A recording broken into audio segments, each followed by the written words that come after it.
All 18 NAIA football head coaching vacancies that started when this year started have now been filled. We'll talk about that tonight.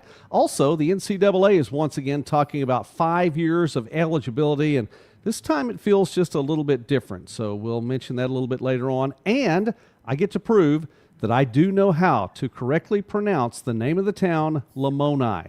So we'll talk about all that and more here on College Football This Week. Hi, I'm Joey McWilliams. We're back. Doug Gann. We are back on a Sunday night. It feels like it's been a long, long time. But Yes. It's good to see your face up there, sir. Look, it's great to be here. We missed last week because it was one of the best holidays that there is. It's our Resurrection Sunday. So we felt that everybody needed to be celebrating that. But it is great to be back. Well, we want to get right into it and say thanks to our guest tonight. So our first guest and our only guest tonight is Coach Phil Stayback, who is the head football coach at Graceland University. And Coach, well, you know what? You're somebody that I know we've been wanting to talk to for a while. And not only that, but some folks in the chat tonight I know are going to be ready to hear from you. So let me throw really quickly up there. Charles says he's on time for a change. And, Coach, that's I think specifically because you were here. We're glad to see Charles all the time, but you know what? He is here at the beginning. So, Coach, really quickly, thank you for stopping by on a Sunday night. For sure. I appreciate you guys having me, and I'm looking forward to it. Looking forward to talk about Graceland football and help you pronounce Lamoni correctly. And I have been there, Coach. I have actually been there. It was a few years back. I was on my way to Davenport to watch cheer and dance. I think it was all the way back in 2019. But the one thing that caught my attention about Lamoni was the basketball facility. That is a very interesting facility. For sure. It's built like a wagon. So I've heard multiple different things that it's tornado proof. I mean, that's where we're supposed to go if there is a tornado. But it's built like a wagon, kind of like an Amish wagon. And yes. Yeah, it's really cool structure. And then inside you got the indoor track, the basketball arena, the lighting's awesome. It kind of dims down right on the main court. That's where we do our walkthroughs if we need to. So it's a multi-purpose building for us. Well, it really is cool. It looked nice on the outside, but my wife and my daughter and I the doors were open, so we just walked on in, looked around, and there was so much in there. Coach, let me just get right to it with you really quickly. Let's talk about last year. A couple things from 2025, and then there's so much to talk about in 2026. But July 31st, 2025, it was announced that then head coach Patrick Ross, who friend of the channel, by the way, was stepping down, not really stepping away, stepping out as head coach because he took on the role of GM, which is still a weird concept for me for college football, but he's taken on that role. And then you were the offensive coordinator. You step up. 37 days later, you have your first football game. So really quickly, a couple things about that. One, was it a shock? And two, how much work was it to make the adjustments prior to that season opener? You know, Coach Ross did a good job of kind of giving me a heads up throughout the summer. Really, it was probably at the end of spring ball. He was like, hey, I don't know how much longer I got.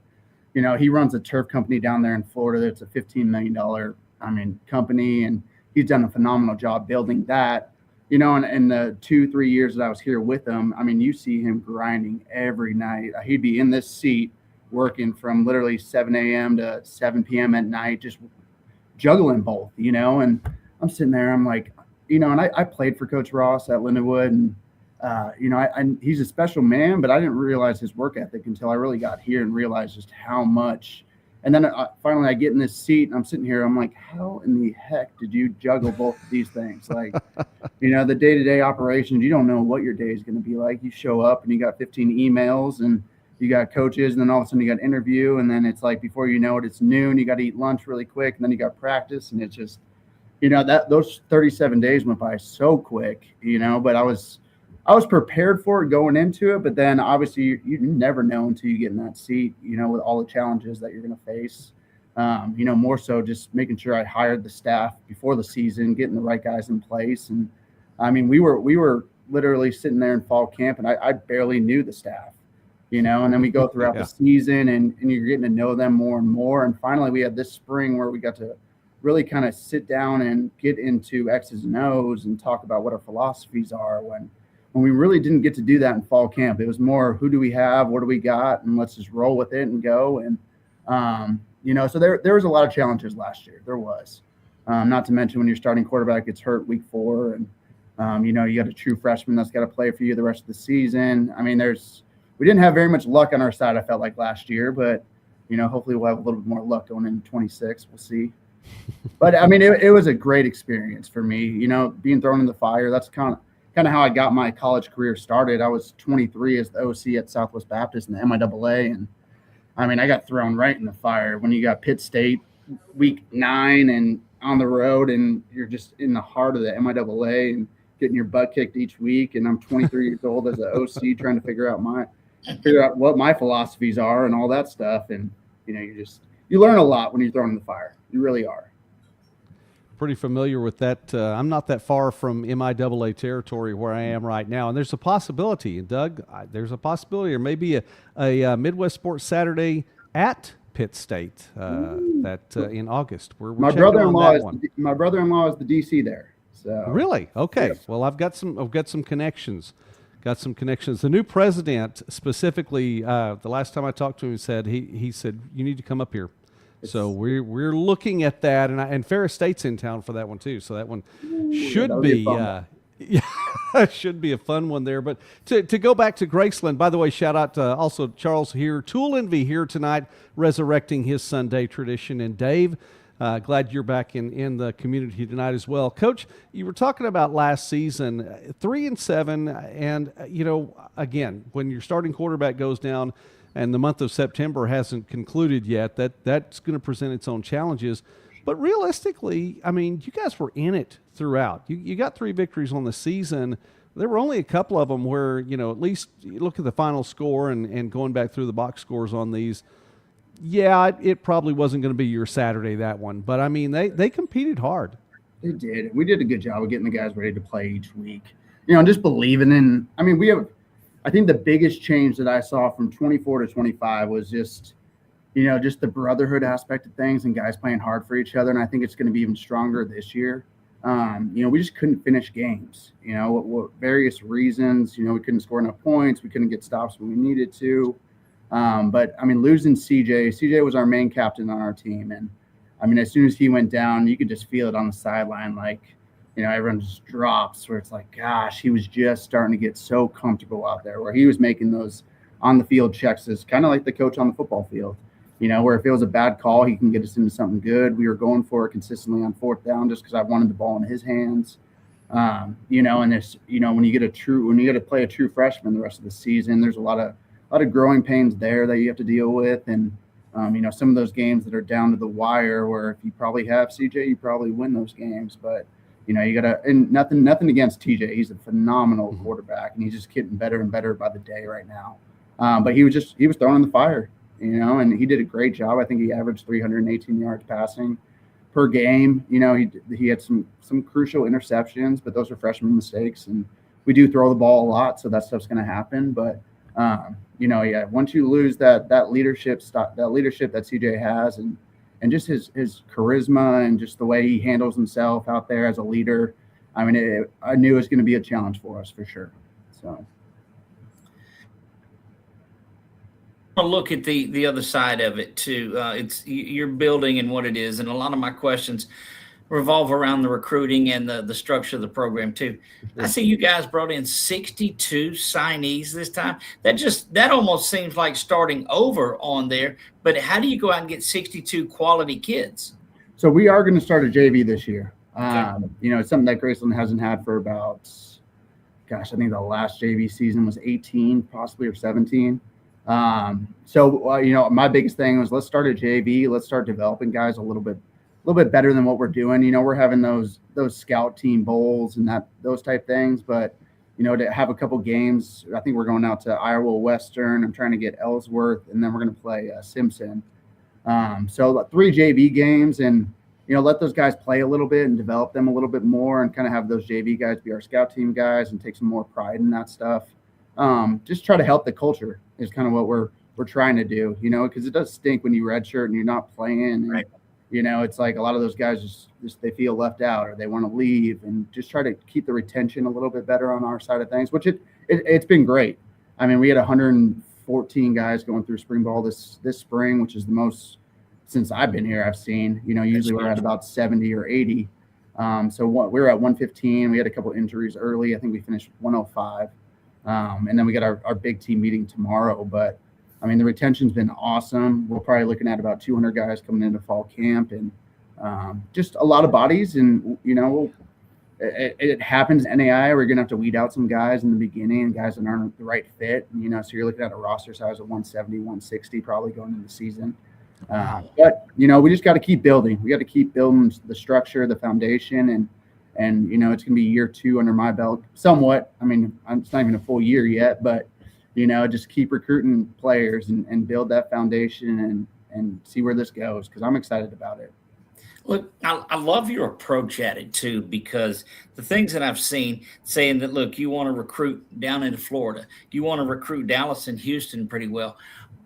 What on earth makes it that a kid from Dallas or Houston is going to come up to Iowa? I went to Iowa before, actually, to, what is it, Dyersville, the Field of Dreams? Oh, so yeah. That's where I was able to go.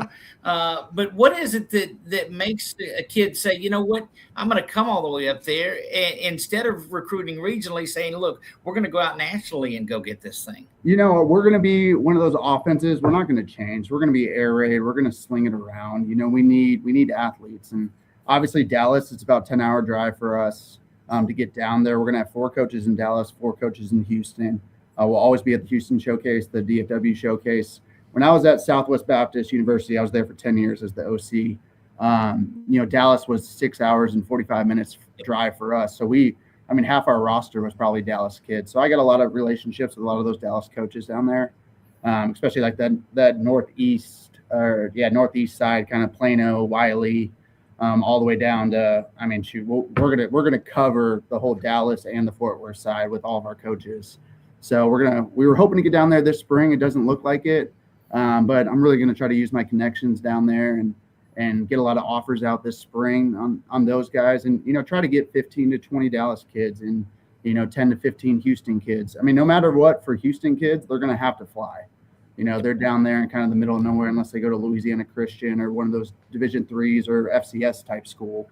Other than that, if you're going to D2 or NAI school, you're probably flying to wherever you're going. So for them, they can fly into Des Moines and be here in 50 minutes. The Dallas kids, they got a little bit more options down there. Right. They got, a ton of NAI schools coming from there to here to there. So, it is a little bit more challenging, but there's so much talent in that area. You can throw a rock and find a receiver down there, or O lineman or D lineman, so it makes sense for us to go down there and recruit. Florida is always going to be a good territory just because Coach Ross's pipeline down there. And Jellifer, our wide receivers coach, is well connected down there. He actually runs JUCO Frenzy, or he's a co-owner of JUCO Frenzy. So, he knows a lot of people. And so that kind of helps us in the Florida area. And then I'm originally from California. So I'll be out in NorCal in 2 weeks, hitting all the junior colleges in NorCal, and then I'll hit SoCal the week after. So we kind of cover the West Coast, East Coast, and the middle. And Kansas City is always going to be a big area for us. So that's kind of our recruiting territories we're trying to hit. Look, that just I absolutely love it. That Houston hotbed, that unsigned showcase that they had not long ago, there's some diamonds in the rough that are down in that still. That because it's so big and they're so athletic there, some guys just get missed. Yeah, and I think we can really do a good job in Houston if we invest some time down there. Well, love it. Yeah, Doug, I agree with you. The talent in the state of Texas is big, but if you're going out to California, I think you're talking about the junior college circuit too, and there are so many, 2-year schools out there that have football, and so few small colleges that have football. You have Simpson now, way up NorCal, and then D2, it's pretty much non-existent out there. So if you're able to hit out there and bring some kids over, I think that's a great route. Yeah, and I played at San Diego Mesa, so I kind of got a lot of connections in the SoCal junior college realm. A lot of those head coaches I played against, or I've just known them from recruiting that so long. And then NorCal is somewhere where I really think we can start getting some bigger. There's a lot of O linemen, D linemen up there. This is my first time I'm actually going to go up there and actually drive and kind of find the best way to go because I've never been up there, but I really want to try to invest some time up there as well. All right, Coach. You mentioned Jellifer Alphonse, wide receivers coach. Now I'm prefacing that because I know that you're an All-American quarterback. You're in your time when you were playing Lindenwood, which, by the way, Hart Conference back in the day. I know D2 right now, but you got Hart Conference back in the day. Played a national championship game. But the quote from Coach Alphonse, hands down, C.J. Brooks is the best quarterback in NAI football this upcoming season. Ooh. So, are we buying into that, Coach? You know what? I'm always a firm believer in my starting quarterback. I will. I got to back him up. Now, there's some good quarterbacks out there, but I definitely, CJ is talented. I mean, just watching him rip the ball on a daily basis. And, the knock on him, I think this spring that I really started seeing was his pocket presence, but he did just break his arm, so I think he's kind of got that in the back of his head a little bit. But, I mean, he is a phenomenal quarterback. I mean, he's, there's not very many negative things I can say about him, from a leadership standpoint, from arm strength, from just his accuracy, just his decision making.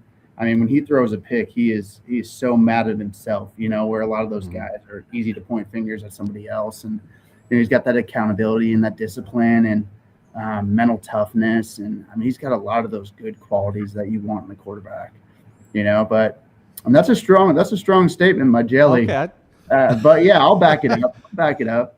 Well, I wanted to be on air here. So if anybody hears that, I wanted us to be the ones. And Charles, I know that's no news to you. Right. Of course, Charles, CJ's dad. I know there's no news to you, but I want to make sure it broke from this channel. So it could be. So we'll see how that plays out. But then offense-wise, around him, how's that look?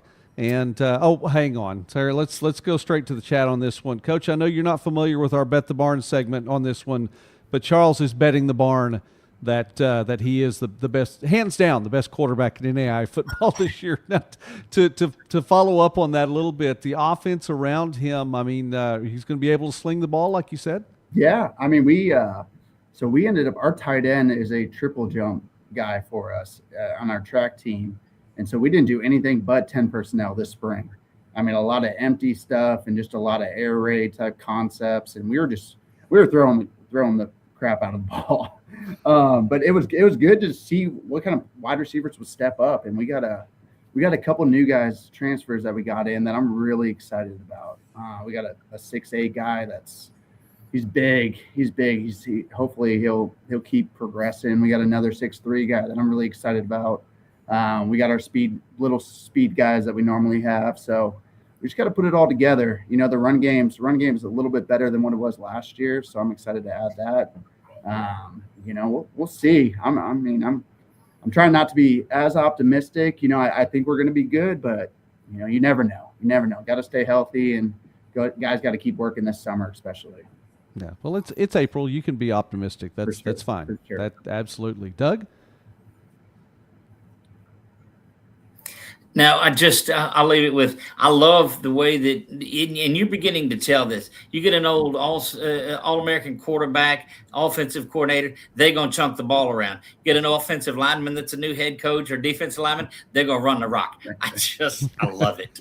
We got to be different, and that's the thing that I think Coach Ross brought to Graceland, and that I'm going to keep going here is, we're going to go for it on fourth down. We're going to kick a lot of onside. We're going to do some different stuff. Just be different. Go for two, and just be that team that, hey, you got to watch out for these guys, and we're going to throw it 50, 55 times a game. And we're going to be that Mike Leach type style where it's like, stop it. We're going to keep getting better. We're going to throw fade balls 20, 25 times a game. We're going to throw skinny posts and double moves to the slots and just wheels and, we're going to take shots, and just defend it.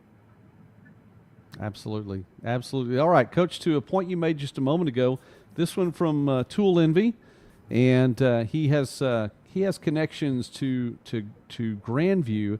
Said the 2 JV games my son's redshirt freshman year saved his sanity. He was going nuts not playing. I'm all for JV. I think it's smart on many fronts. So, Coach, it looks like you got some support there. I think it's a good move, and I talked to the AD about it probably right after the season, and I was like, "Hey, what's your thoughts on JV?" And he said, "Well, we used to have it, and he was very supportive of it when I kind of talked about the retention side of things, and just I saw the just to have them have a game or 2 or 3 games that they get excited about each year, and it's just you see so many guys when you got a roster size of 150 or 160 guys and only 60 get to play in a game. Those 90 guys or those 80 guys that don't get to have that experience, it's like we got to have something for them. So, and I mean, basketball's got JV here. I mean, like everyone's kind of got their own little niche as JV, and just ways that guys can compete. And I think it's going to be really good for us. I really do. Shout out to Randy, by the way. Randy in the Fort Worth area, and I was big in the Fort Worth area. Really quickly, I'll throw this one up here. Son has 17. We counted them, showing interest in him. And Iowa, one of folks from Iowa coming down to this Fort Worth area. So, Coach, obviously your trips to Texas, to California, and to Florida. I mean, that's big, but you're probably not alone. I mean, it definitely is a hotbed.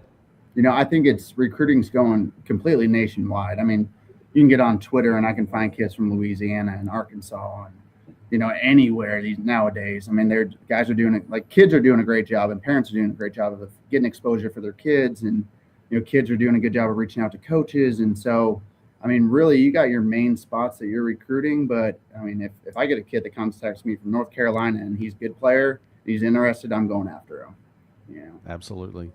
Well, Coach, listen, we're grateful you're here on a Sunday night, and we definitely wanted to we wanted to talk about CJ for sure since we had you on here. But no, we've been talking about Graceland football on.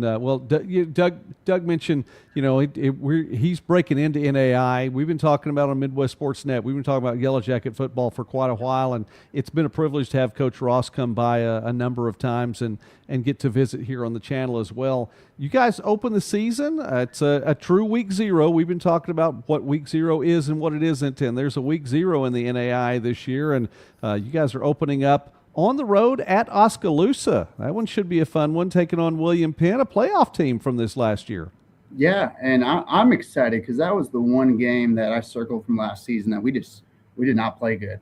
We went up there and it was like sleet, frozen rain on us, and we came out flat. They jumped right on us, and I mean they were a good football team. Taking nothing against them, but we did not show up. We were on the sideline. Just our mental toughness was not there that game, and so I've been kind of using that game as an example all spring. Not necessarily just at Penn, but more so of, consistently of just the mental toughness and just fighting through adversity and all those little things that, that we need to have a good season this upcoming season, is just taking care of those little things that got us beat. But, I mean, that was one game in particular where I thought we just did not handle the adversity that we needed to, and they jumped on us, and it was 31-0 at half, and I'm sitting there like, whew, and it's good to open up the season. You're always fired up to play week 0, and it's going to be a short fall camp for us. We're literally I think we got 22 practices before we play that game. So yeah, we got to get ready. We got to get ready in a hurry. So we're really counting on Zoom meetings this summer, guys handling what they need to handle all throughout summer. I'm finalizing the summer workout program this week, getting it to them. We have 2 more weeks of school and we are done. So man, yeah.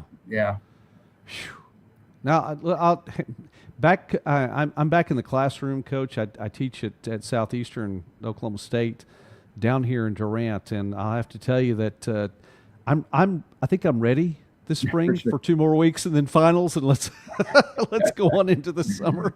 Sure. But that's all right. Doug, you're back with us. Can you hear us? Everything good where you are? Yep, got you now. All right, that's a good deal. Coach, before we let you leave, this one from Charles. Coach Stayback will go down as one of the best coaches to ever coach in the NAIA. Appreciate Where's my that, barn? Pops. He's betting the barn on that one, Coach, so you got to back it up now. Yeah, you know what? His son's going to help me get there, so... Well, we really do. We talk about Yellow Jacket football here, and so I'm excited about. I really am. I'm excited about getting to talk about that in the fall. Should be a lot of fun. Let me see here. One more.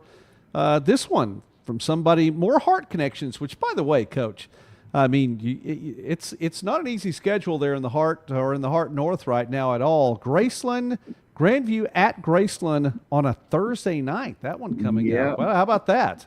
Yeah, that'll be a fun one. So I actually talked to EJ, gosh, probably a couple weeks ago, and he asked about playing Thursday night because it's actually it's bye week. I forgot, the week before or something. It's actually our fall break too, so it's a weird situation for us. But Thursday night, I mean, anytime we can play a Thursday night on campus and actually get a nice little crowd going with the student section and all that stuff, I'm all for it.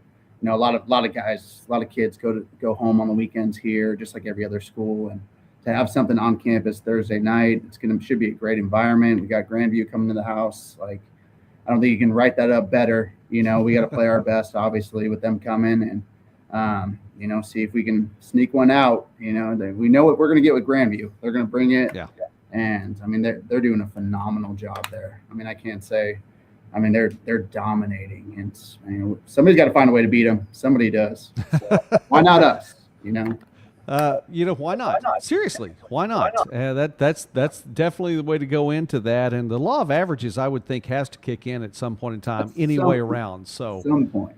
So why not the Yellow Jackets? Coach Phil, stay back. Coach, it's been an honor. It's been a privilege to have you on the channel with us tonight here on College Football This Week on my channel and Doug's channel. And I hope to get a chance to preview the season as we get a little bit closer and you know a little bit more this summer. We'll talk with you and we'll visit with you about what things look like heading into 26. Doug, any final words?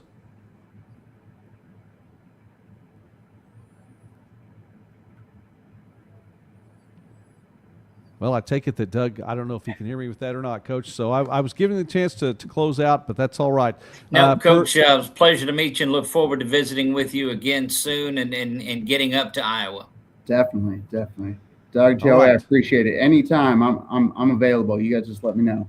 Well, I'm looking forward to seeing more than basketball at Lamoni next time. We'll make it to the football field and we'll do it. Coach, it's a privilege, sir. Thank you. God bless you, man. Have a great night. God bless you guys. See ya.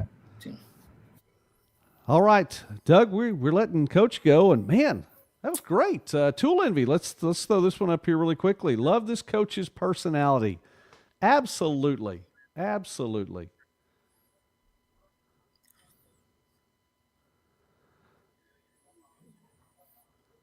Well, Doug, I don't know if you can hear me or not. The delay is it's probably worse than it was before, so I want to go on because we have a lot to talk about in there. So he says he's losing the feed. Man, I hate that. So Doug's losing the feed there. Charles, we'll throw this one up there. Great man on and off the field. And he looks and sounds that way. And for those of you all, I mean, you know, I definitely enjoy visiting with the coaches all this time and everything that we do. That was, and all the previews, which, by the way, programming note, Doug, you with us now? Everything good? Yes. Yeah. All right. No delay. So that sounds good as well. Programming note for at least Midwest Sports Net. Man, I'm back in the preview business, Doug. Starting this week, we have a lot of volleyball and football previews. There are many NAI. There will be some D2 coming up as well, but lots of NAI this week alone. I can't even tell you how excited I am to be back and talk with folks, but this was my first time to get to visit with Coach Stayback. Look, he was a great guy. One of the comments in there about the great person, Tool Envy said that in the midst of me and my internet issues, that's the one. And I still don't understand it, but love the coach's personality. And one of the questions that me as I'll never say that I'm a purist about it. I mean, I love to throw the football around and I love the fact that hey, we're going to go for it on fourth down some. We're going to go for 2-point conversions. There's going to be some onside kicks. I'm a throw the kitchen sink at 'em type of guy in a world full of 3 yards and a cloud of dust. And I look forward to watching that. Can you imagine that game against Grandview? And you're going to get to see it on a Thursday night. That atmosphere is going to be crazy. Yeah, it's going to be big time. And I know, you know what? That's not too far for you to make that road trip, Tool Envy, I would imagine. That's not too far down the way. I was not the biggest state. I mean, there's some travel in Iowa, but it's not the biggest state out there, so you can make that trip. Like you said, I mean, you fly into Des Moines. Get into Des Moines. And you're less. Get into Des Moines and get over there. So yeah, Yeah. that's all right. Anyway, okay. Listen, lots of Coach Stay back tonight, Charles. Man, I am glad we wanted to get that out there for you, and for those of you all. First off, for those of you all who are members, definitely wanted to get your team out there. Those of you who are regular in the community, man, we want to get your coach out there. So know that if you're a regular here on the channel, we're trying to get your coach on our Sunday night show as well. So we're glad that Coach Stayback was here and getting to represent. And Charles, man, it was a privilege to get to visit with him tonight. Let's talk a couple of things, Doug, before I lose you again. I don't want to lose you anymore tonight. So hopefully that you'll Great. you get I'm to be lost. here. Okay, we mentioned all 18 head coaching vacancies have now been filled since the last time we talked, and a couple of them just within this last week, Doug. One of them, let's go to a university that had a vacancy, at least nominally had a vacancy. We didn't know if they'd had a coach or not named, and we did find out at the start of this week. Langston has officially named its new head coach, Calvin Miller. The interim tag, though, is on Coach Miller with that, but he is the new head coach for the Lions.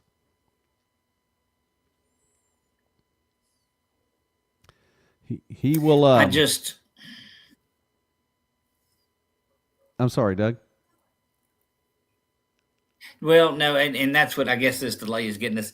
I don't know if you're ready for my answer to it yet, but I just don't like the hire at all. It almost like putting that interim tag on there as the start of a new season. It's like we don't have anything else. Come here, and this is a genius of a hire. The experience that he has through the NFL, through all of the things that he has done. It is a great hire personally, but you're either with me or you're not. Let's say, and look, I don't know the insides of the Langston program. We'll see them in the Sooner Athletic Conference this year as Langston comes to Pineville this season. And who knows, they'll probably come up in the booth and throw me out of it. But you're either there or you're not there with him, and give the guy some confidence. Yep. Tool Envy said you're not pulling any punches there at all. Hot take, Doug. And I you know what? It is tough. It absolutely that is a very, very tough one, because you're right. And he's familiar with his program, just completed his 15th season on a coaching staff with Langston. Not all of those with Coach Morgan. That predates Coach Morgan a little bit. And I was actually, and I know the name of the coach who was there right before Coach Morgan. It'll come to me. But anyway, so he was there for a little while. Actually, you're not only the NFL time, how about D1 time? Down the road in Tulsa, right. Down the road at Oklahoma State. Actually, it's 20 minutes, by the way. Stillwater is 20 minutes from Langston, so that's not that far there. Kentucky, mentioned Hal Mumme tonight. How about that? So he actually got to coach with Hal Mumme at Kentucky when he was there, air raid. Oklahoma State, back at Langston for a while. So there you go. He has the experience. It is frustrating, I would imagine, to have that interim tag at that point, but I would imagine they've worked it all out. But at this point in the season, one of the biggest things, and you mentioned this before, Doug, at this point of the year with signing day and all that's there, spring, all the practices, you need to have somebody there.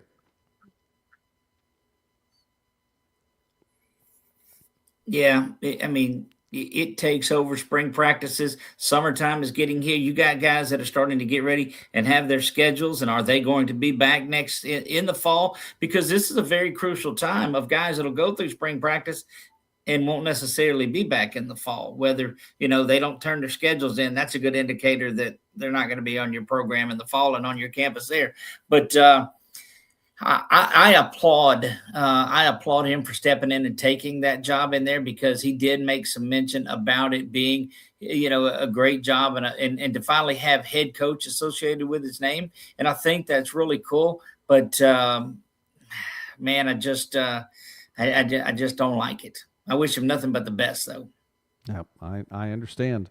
By the way, head coaching at the Langston University, Chris Wright, the men's basketball coach, has taken a D1 job, since we're talking Langston University this week. So another head coaching move, this one out of Langston, Oklahoma to the state of Alabama. And in case you didn't know, Chris Wright, what a head coach He took a team that had one win and won 30 plus the first season he was there. They had one win when he got there. They won 30 plus, took him to the national championship game twice in the last 3 years. So shout out to Coach Wright and his opportunity at the D1 level right there. But yeah, some coaching turnover there in Langston.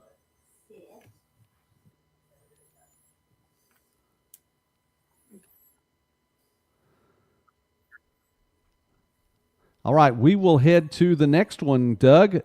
Clark, the Pride, the final team of 18 teams to have announced a new head coach as Coach Hicks You knew that was stepped coming, out. Clark, new head coach Heath Zuck has been named the head coach there for the Pride in Dubuque, another Iowa school right there. Longtime coach at Grandview, most recently, by the way, at Mount Marty. And Mount Marty, the Lancers, in just, I think, 5-6 years now with the program there for Mount Marty. It's a program under Coach Micheletti that has made strides year after year, and Coach Zuck, the offensive coordinator there. But from 2008 to 2017, he was at Grandview. By the way, both of those programs starting from scratch when Coach Zuck got there, and so he's going to be the head coach at Clark. And of all things, they open their season at Yankton, South Dakota, home of the Mount Marty Lancers. So that's going to be interesting for Coach Zuck. He gets a homecoming right off the bat as he takes over at Clark. I like this hire a lot because where he's not starting up a program, it's still a new program, but he's got a history of taking new programs and building them. And I like this hire a lot for Clark. And it'll be interesting to see the next 2 or 3 years what he's able to do. I do too. Doug, okay, listen, as we have a little bit of delay issue here, and I understand that we want to make it a good broadcast, but we have to talk about one more thing. And I hope that the delay doesn't affect this too much. So I'm going to bring this up, Doug. It is 5 years of eligibility. So that's what we're going to talk about right now. The NCAA proposing some major changes, and this is Ross Dellinger who is reporting, Doug, and he's a pretty good person. I listen and look at what he would have to say quite a bit. So he's reporting the NCAA considering a significant change to its eligibility rules. The committee next week, which, by the way, that would be this coming week, as this was reported midway through the week here, expected to explore a new age-based standard for athlete eligibility as a part of the proposal. It's been in the works for weeks. I have something to say about that. I'll come back to that in just a moment. Only recently been socialized with high-level conference and school administrators, blah, blah, blah. According to the concept, the NCAA athletes would have a full 5 years of eligibility from the time of their 19th birthday or their high school graduation, whichever one is earliest. No waiver requests, no red shirts, no exceptions will be permitted except for a small group of outliers, those on maternity leave. Most aren't going to be that way in football, military service, or religious missions. So, Doug, really quickly, let's hear what you would have to say about that first part there.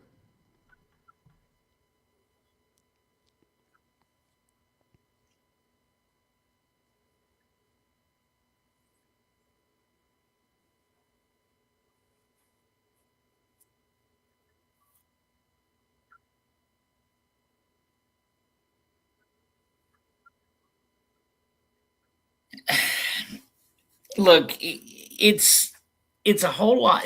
Do it if you're going to do it. You know it's coming on. Do it. Get the red shirt headache out of the way. Get the things that are legal now or able to do are things that coaches were getting fired for before with ineligible players. The money that's going around in the NIL world that's here now too. Everything's just getting what's been done for years is getting out there. Let them go. Just do it and quit horsing around with it. I think so. And let me go ahead and give just a little bit more to what this has to say.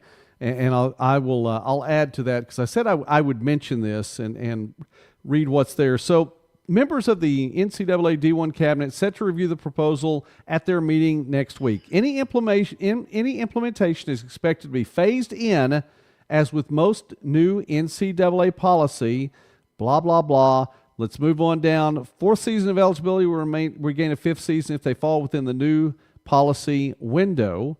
And the policy seeks to bring in some semblance of stability to a growing landscape of inconsistent rulings. Though it predates President Donald Trump's executive order, the proposal aligns with the concept embedded in Trump's Friday announcement, which instructed the NCAA to pass legislation over a variety of issues. All right, so let's see here. Doug, are you back now?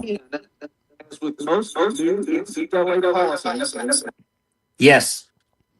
All right, got a little bit of feedback, Doug, but I'm glad that you are back. Now, I had to go switch ahead. over. I switched over. I can hear you perfectly now, and I just had to switch and get off my stinking laptop. But anyway, here I am. Here you are. Okay, that is fine. Let me bring this down to where you can hear me, and if you can still hear me, that would be great. All right, Doug, couple things really quickly. One, this is this is solid, okay?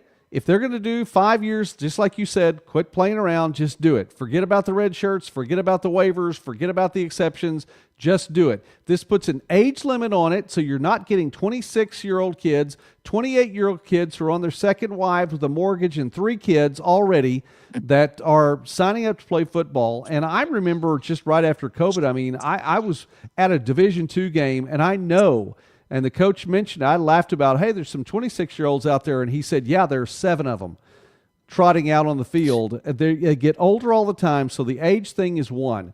Number 2, and I want to point this out. In the article, Dellinger says, though it predates President Trump's executive order, I'm going to stop there for just a moment and say, you can say that all you want to, but you didn't put anything out there until President Trump did give an executive order. Well, we've been having all this stuff going on in the works behind the scenes.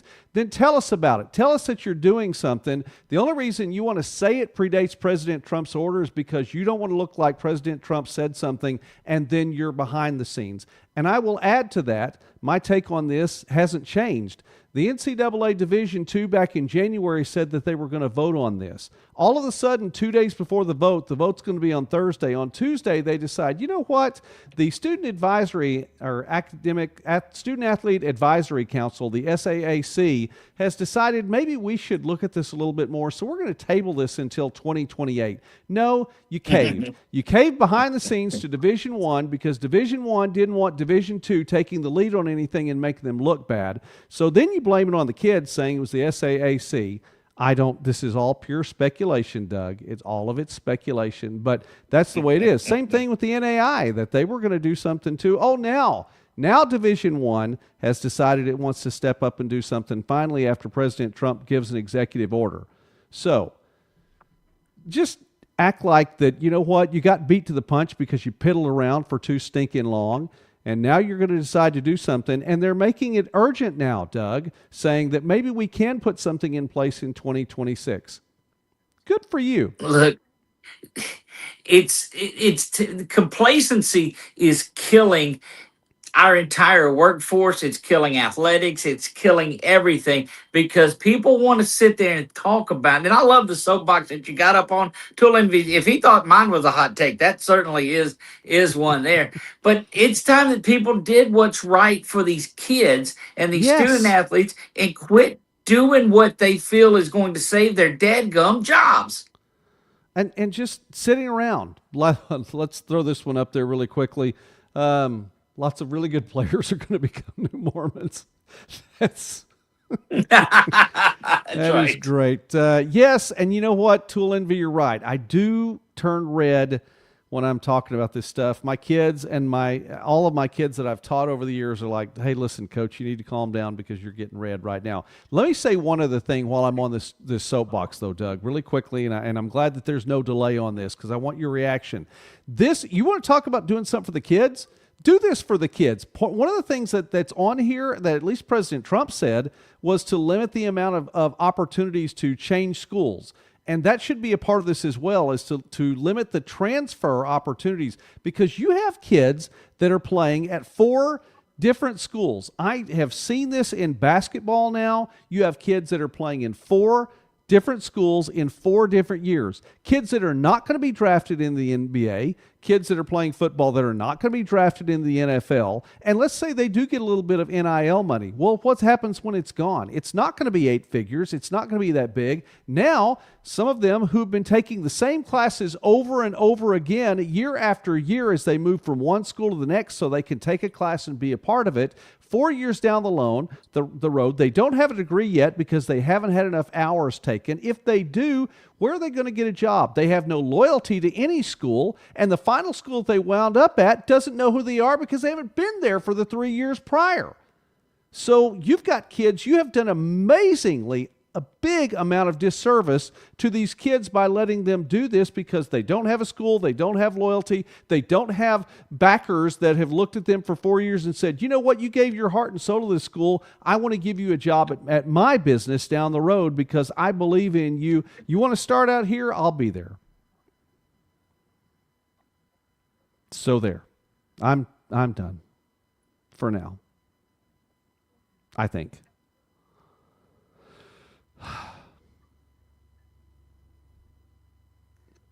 We'll put that one up there. Look, and you wanted instant. Yeah. So what do you think, Doug? Oh, you know what? We could do that. We could do that. But it's on my phone, though, Tool Envy, so there we go. We have the red light now. We're going into dark mode. Anyway, Matt, glad you're on there. Every trip in North Dakota is a 4.5 hour trip. So there you go. So go ahead. Well, and probably not, because I'm going to stir you up a little bit more. That's just what I like to do. You change the lights to red. I get that. So who's getting disservice are the high school kids right now. You remember how crazy it was back in COVID when the kids in high school, you didn't know who was coming back with it COVID year. You can have a little bit better idea of things that are going on right now. But if a guy's going shopping in the portal before he goes and recruits these campuses, that's why I love these campuses that are bringing in all these people like Coach Stayback, developing the JV program and building something to get the kids to stay around. That's what you want to have on this. But, and again, how many kids that get into the portal, you see those that go from school to school to school to school. And one of the things that I saw, and I'll tell you, but I want to talk about the kids that get left in the portal too, that have no home on there. But, in NFL, they say, well, hi, I'm such and such from the Ohio State University. And now it's like the Ohio State University, Norfolk State, Texas Tech, LSU. And he's listed all of these different schools. It's a travesty on there. They've got to get something done. If you transfer one time, it should be one and done. And but then you say, well, what about a coaching change? Because these coaches will duck out and leave right before the season too. We've seen that happen. But man, I don't know. Somebody needs to regulate it, and it can't be regulated by the dollar bill, and that's what's happening. No, you're absolutely right. The dollar bill should not be what regulates these things. Somebody needs to have a backbone. Somebody needs to write something down. And somebody who has the interest of the student athletes, of these kids in mind, needs to be writing this down. Yes, I get it. I come across as a 55-year-old who's yelling at the clouds and saying, hey, I'm Gen X, and it's not like it was back in the day, and bring back the old Big 8 in the Southwest Conference. Maybe that should be done. That's a different story. But the fact is, if the people who are in charge are the ones who stand to gain the most financially, we need to find some different people in charge. And nobody in Indianapolis, by the way, has asked my opinion anyway. I don't expect it to start now. So there we go. All right, Matt, I have told you what I really think tonight, and I'll probably tell you a little bit more about what I really think in the future. But in the meantime, we know at least this is a talking point this week. So, guys, this is something to watch and to look out for. And we'll be back, of course, next Sunday night, and we'll probably talk about that a little bit more. But, yeah, that is something there. Doug, our delay has become a chasm. So I want to ask you really quickly, are there any final words that you have? A shout out to, by the way, to Coach Stavac for being on the program with us.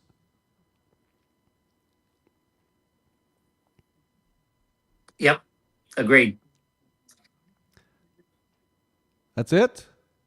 Okay. All right. Well, let's give a shout out really No, quickly. No, go ahead.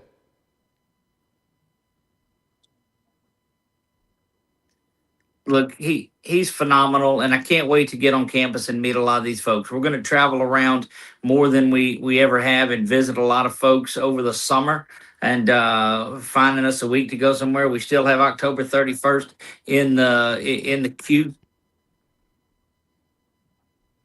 Yes, we do. And we know for sure a couple of them that have been mentioned, by the way: Baldwin City, Kansas, Mid-American Nazarene at Baker, Madison, South Dakota, Mayville State at Dakota State. There's some more, but those are just a couple that we had mentioned. Okay.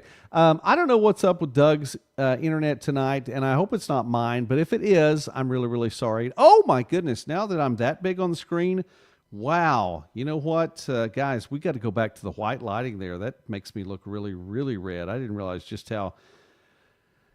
I think I've turned red. But okay, you know what? Honestly, between now and the last time you all saw me, I have been in the sun a little bit. So there's a little bit of tan going on here. I mean, genetically, I tan decently, and so part of this is tan. I'm just saying, part of this is being out in the sun in southeastern Oklahoma. Okay, you need to know that. Part of this is being in the sun in southeastern Oklahoma. All right. Shout out to Matt. Shout out to Tool Envy tonight. Shout out to Charles for being on here tonight. Randy, thank you for stopping by tonight. Doug was on. Doug will be back again another time. I got a text from Doug. He's not happy with the internet. Charles on the show tonight. We appreciate that. Dave, man, it is always a privilege to see you coming on the show tonight as well. And hey, listen, for everyone, whether or not you were in the chat tonight, and if you're on here, be a part of our community. We absolutely love it.